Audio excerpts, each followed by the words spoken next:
Master, meron tayong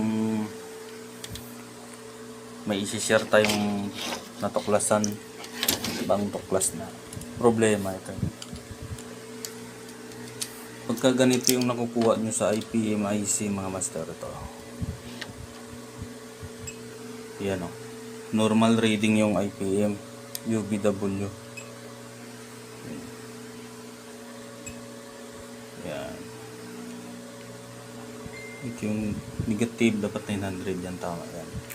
Pero pag ni-reverse mo sa forward bias sa diode tester, pag binaliktad mo, meron siyang leak, you know, may nare-reading kayo. Yan, 1.093. Yan. Ang pinaka problema niyan, dito na kaagad yan sa pan motor. Dito yan sa pan motor. Yan. May pagkakataon na walang shorted dito. Ano? Yun.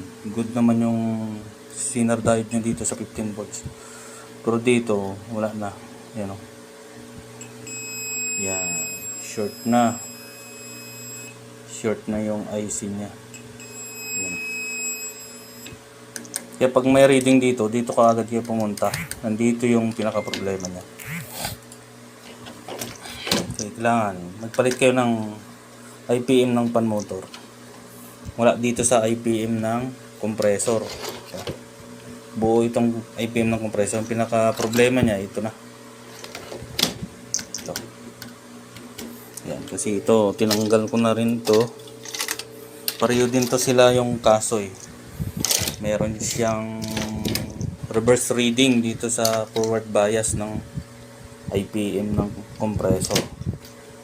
Meron siyang leak, kaya pagtanggal ko nandito, nawala na yung leak dito. Kasi yung IPM nito kinahoy ko na rin, kinabit ko na rin sa nirepair ko sa customer kasi urgent. Ito, orderan na lang natin to ng IPM at saka yung IPM ng pan motor.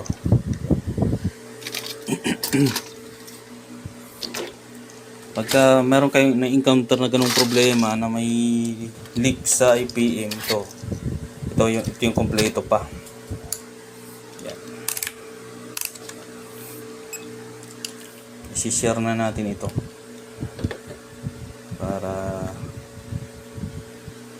yan 100. Yan. Yan. So ito reverse natin, no, this probe. Yan ang laki ng reverse, oh. Laki ng leakage niya. May leak siya. Dahil dito mayroong shorted.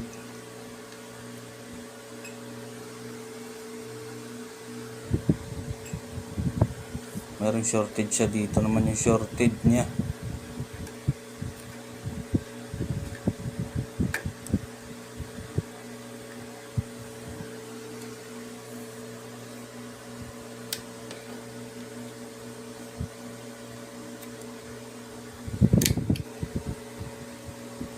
Laki, oh.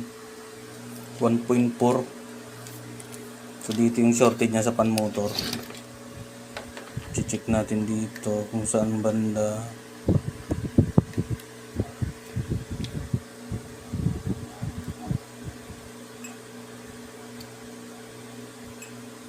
Yan, may reading na rin siya. Yan. Pagka ganyan mga master, sira na rin yan. Dapat walang reading yan dyan. Pa-subscribe na lang mga master and paki-like and share ng mga videos ko para marami pa tayong ma-share ng mga troubleshooting tips at mas marami pa tayong matulungan ng mga client. Salamat po sa inyo!